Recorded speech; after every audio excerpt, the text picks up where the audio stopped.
But let's concentrate on CO2, carbon dioxide. The concentration of CO2 in the atmosphere has been measured in Hawaii since 1958. The curve is called the Keeling curve and is named after Charles David Keeling, who initiated the measurements. The concentrations ought to be at the same level as in the interglacial periods, meaning 280 ppm, and were until industrialization began in the 17th century. Today, however, the number is 415 ppm, an increase of almost 50%. But the concentration and emission are not consistent throughout the globe. It's obvious that areas which are highly populated and have large industry will have higher emissions and greater concentrations of CO2.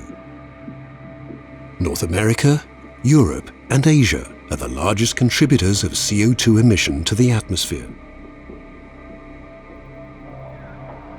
Wind circulation in the atmosphere is distributing CO2 to the entire globe. But there are also seasonal variations in the concentration of CO2 in the atmosphere. During the seasons spring and summer, CO2 levels decrease because of the increased utilization of CO2 by plants and trees in the growing season. They absorb the CO2 and use the carbon to build plant fiber, while oxygen is returned to the atmosphere, where we humans can benefit from this life-essential resource. When plants are growing, they utilize CO2 and the concentrations drop. It is the opposite case during autumn and winter, when most plants stop growing, resulting in a rise in CO2 concentrations. CO2 is most commonly discussed, but there are other important greenhouse gases which contribute to rising temperature levels. Methane and nitrous oxide are among these, and their quantity has been increasing during recent years. As a greenhouse gas, methane is approximately 30 times more powerful than CO2, and nitrous oxide is as much as 300 times as strong. Even though water vapor and CO2 are the most crucial greenhouse gases, methane and nitrous oxide are becoming more and more important. Methane is produced, amongst other things, by livestock and during rice production.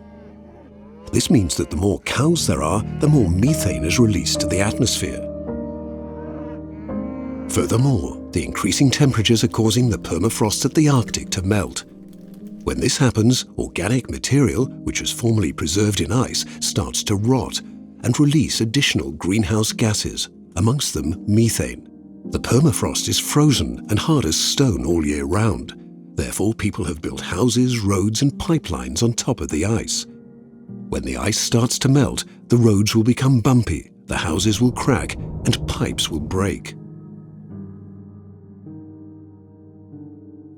On top of everything I just mentioned, we must not forget that the high temperatures are accelerating the evaporation of the oceans and the surface of the Earth. Additional water vapor contributed to the atmosphere, and water vapor is a strong greenhouse gas. All in all, the rising temperature is creating a self-reinforcing effect with an extra supply of different greenhouse gases.